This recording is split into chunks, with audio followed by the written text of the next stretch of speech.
किशोर का शहर में एक होटल था। किशोर बहुत ही लालची था।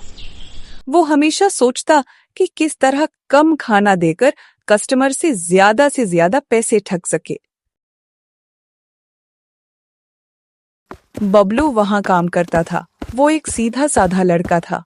हमेशा वो लोगों की भलाई करता। उसे किशोर का लालच पसंद नहीं था। एक दिन किशोर के होटल पर गांव का एक गरीब किसान रघु अपनी पत्नी बिमला और बेटे जग्गू के साथ आता है। देखो बबलू, ये लोग देहाती भोले भाले लगते हैं। इन्हें पहले पेट भर खाना खिलाओ, उसके बाद बिल दुगना बना के देना।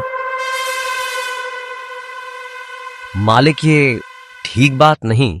इनसे हमें और कम पैसे लेने चाहिए। कितने गरीब दिख रहे हैं। गरीब है तो हम क्या करें? मैंने कोई धर्मशाला थोड़े ही खोल रखी है। बाजार में इन्हीं लोगों से पैसे कमाने के लिए तो हम बैठे हैं। ऐसा करो, तुम इन्हें मेरे पास भेज दो।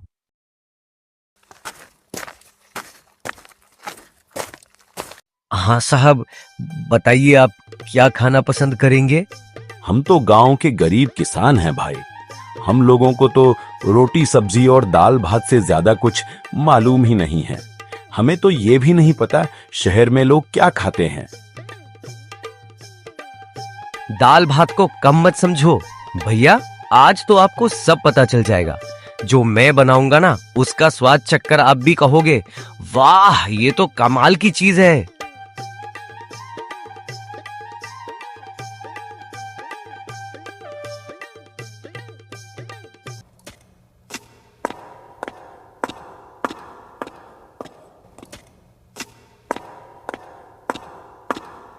अबे ओ बबलू, कस्टमर को बैठाएगा भी यहाँ, जा फिर बाहर से ही भगा देगा। चल अंदर जाकर टेबल साफ कर। अरे भैया, क्यों डांट रहे हो बच्चे को? मैं ही खाने के बारे में पूछ रहा था इससे। अरे सर, पूछना क्या, अंदर आइए। आप हमारी लक्ष्मी है, ग्राहक भगवान होते हैं। आइए बैठिए। आपका ही होटल है, आपसे ज्यादा थोड़े ले लूंगा। अरे वैसी बात नहीं, पूछना जरूरी है ना। जो भी पैसे लाए थे डॉक्टर की फीस और दवाई में चले गए। श्रीमती को भूख लगी थी तो सोचा थोड़ा खाना खिला दूं। अरे भैया, आप इतना झिझक क्यों रहे हो? आपने सही किया। घरवाली बीमार हो तो पहले वही संभालनी पड़ती है। आज आप तीनों पेट भर खाओ, बाकी सब मैं देख लूंगा। अरे छोड़िए आप इन बातों को, अंदर आइए और बैठिए। अरे हो बबलू, इन लोगों के लिए स्पेशल थाली लगाओ। बबलू स्पेशल थाली लाकर रखता है। लीजिए साहब, ये रही आपकी स्पेशल थाली। अरे लेकिन पर मेरे पास सिर्फ 50 रुपए ही हैं। मालिक, इनके पास पैसे नहीं हैं। अबे पैसे नहीं है तो क्या खाना छीन लेगा? खाने दो इनको। आज भी मेरे जैसे लोगों में इंसानियत जिंदा है। कितना भला इंसान है ना बिमला, होटल का मालिक।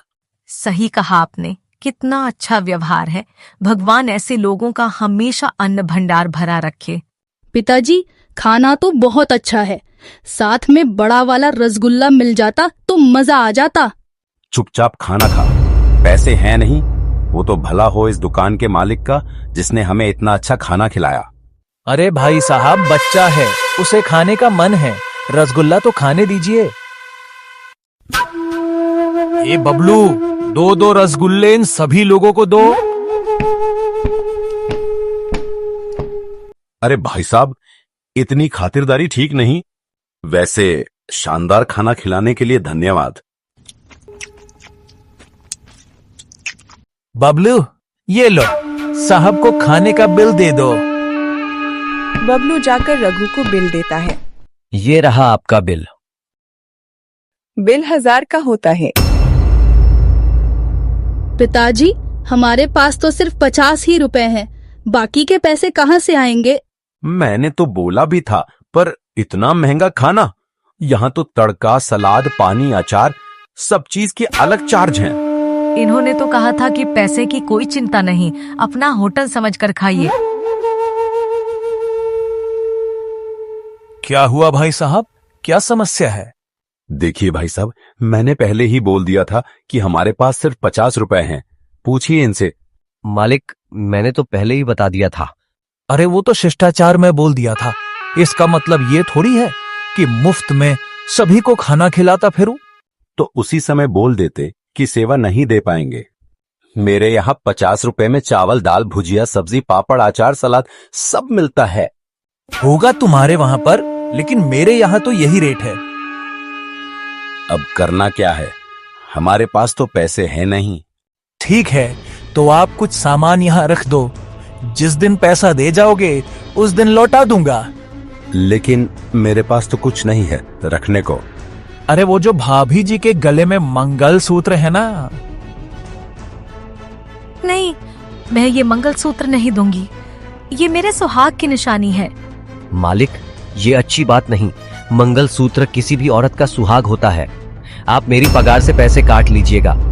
बहुत आया पगार में से कटवाने वाला। 5,000 पगार है, उसमें से 2,000 एडवांस ले चुके हो। अब क्या बचेगा? कुछ भी हो जाए, ये भी मेरी भाभी और बड़े भैया के समान है। मैं किसी को इस तरह बेइज्जत होते नहीं देख सकता। जाओ भैया, आप लोग जाओ। अरे बबलू, तुम्हारा ये उपकार मैं जीवन भर नहीं भूलूंगा। अगली बार जब भी शहर आऊंगा तुम्हें खोज कर पैसा लौटा दूंगा। अरे भैया, लौटाने की जरूरत नहीं है। ये भाभी भी मेरी माँ के समान है। मेरी माँ बचपन में ही गुजर गई थी। माँ का दर्द क्या होता है मुझसे ज्यादा कौन जानेगा। जुग जुग जियो बबलू, जरूर तुम्हारी माँ संस्कारों वाली रही होगी।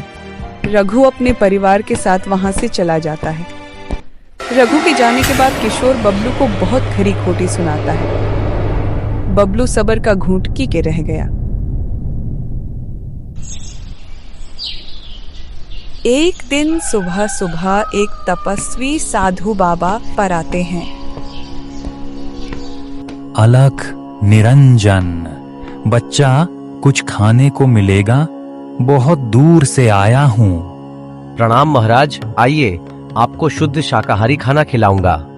जीते रहो बालक, लेकिन साधु के पास देने के लिए आशीर्वाद के सिवा कुछ नहीं है। आप जैसे सिद्ध पुरुष की आशीर्वाद के सामने पैसों का क्या मोल। आइए विराजिए महाराज, मैं अभी खाना लेकर आया। तभी किशोर वहां आता है। साधु को बैठा देख बबलू से पूछता है, क्यों रे बबलू, ये नई थाली और गिलास में खाना क्यों ले जा रहा है? पुरानी प्लेटें सभी टूट गई हैं क्या? मालिक, ये कोई सिद्ध पुरुष जान पड़ते हैं। बहुत दूर हिमालय से आए हैं। इनके पास पैसे भी नहीं है। नई थाली में इसलिए खाना दिया हूं क्योंकि हमारे यहाँ अधिकतर बर्तन मांसाहारी है। अपने खाने के लिए औकात तो है नहीं, लेकिन व्यवहार ऐसा करते हो जैसे किसी राजा खानदान से हो। चलो जाओ और चुपचाप साधु को बोलो यहाँ भीख नहीं मिलता है, कहीं और जाकर भीख मांगे। नहीं, मैं ऐसा नहीं कर सकता। किसी को खाने पर से नहीं उठा सकता। ये तो तपस्वी हैं। आप मेरा पगार दीजिए और उसमें से इनका पैसा काट लीजिए। मैं आप जैसे मालिक के यहाँ काम भी नहीं करना चाहता।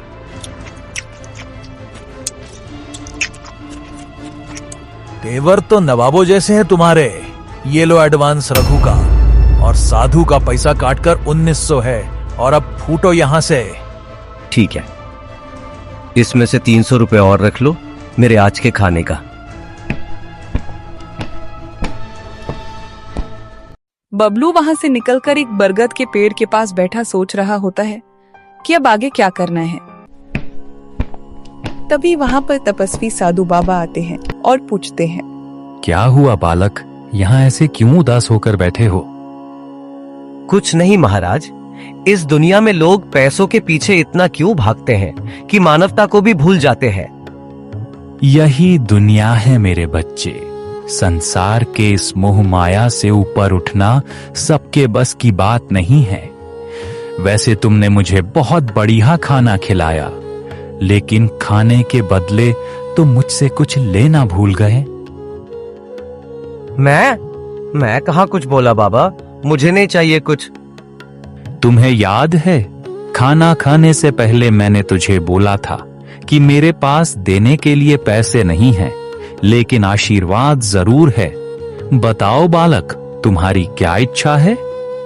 महाराज, मेरी इच्छा है कि लोगों को मैं मुफ्त में खाना खिला सकूं, इसलिए चाहता हूं कि कम से कम पैसों में लोगों को खाना खिला सकूं। तुम तो होटल में काम कर चुके हो, अपने अनुभव के आधार पर ये बताओ कि एक आदमी का भरपेट अच्छा खाना खिलाने में कितने रुपए का खर्च आएगा? जी, 50 रुपए में अच्छा से अच्छा खाना हो जाएगा।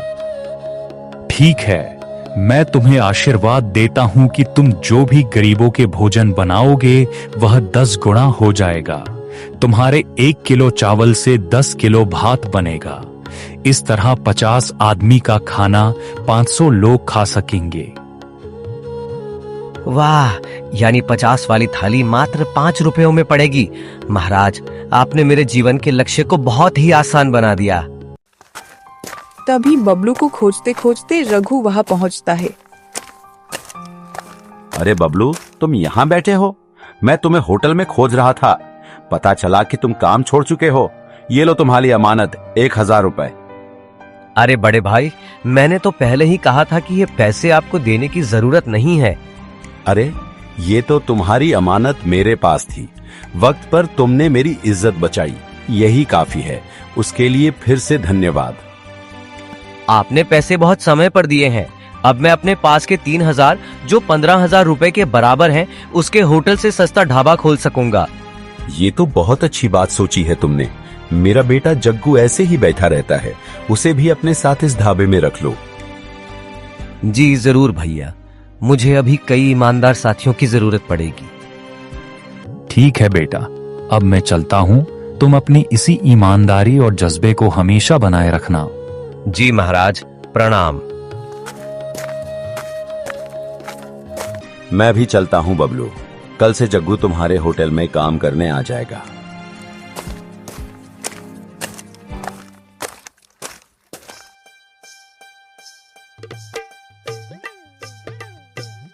बबलू उन पैसों से किशोर के होटल के पास में ढाबा खोल देता है और वहां पर 5 रुपए की थाली बेचना शुरू कर देता है। पहले तो लोग 5 रुपए की थाली का बोर्ड देखकर इसे मजाक समझते हैं, लेकिन जब ढाबे के अंदर खाना खाते हैं तो उन्हें आश्चर्य होता है कि 300-400 रुपए वाले खाने को वो मात्र 5 रुपए में कैसे खिला रहा है। लोग बबलू को बहुत धन्यवाद देते हैं। किशोर का होटल बंद हो जाता है क्योंकि वही स्वादिष्ट खाना अब सिर्फ 5 रुपए में बबलू के ढाबे पर उपलब्ध था। किशोर पूरी तरह कंगाल हो जाता है। किशोर खुद बबलू के ढाबे पर खाना खाने आता है। अरे बच्चे, आधा प्लेट खाना देना। आधा प्लेट क्यों सेठ? पूरा प्लेट खाइए। काहे का सेठ? आज के तारीख में तो मैं कंगाल हो चुका हूँ। मेरे पास 3 ही रुपए हैं। कोई बात नहीं सेठ, मैं आपको पहचानता हूँ। आपका पैसा मैं दे दूंगा।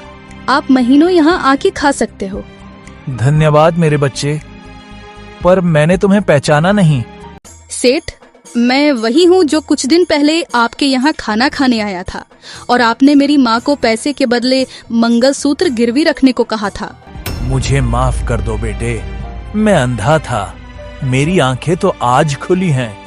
भूखे लोगों के लिए 5 रुपए की थाली उपलब्ध करवाकर सचमुच तुम लोगों ने बेसहारों को एक सहारा दिया है।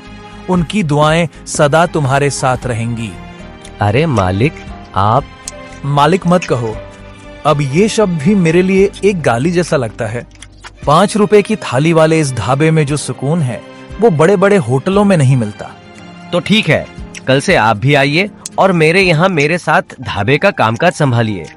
बबलू, तुम्हारा ये एहसान मैं जिंदगी भर नहीं भूलूंगा। मेरे बच्चे घर में भूखे हैं।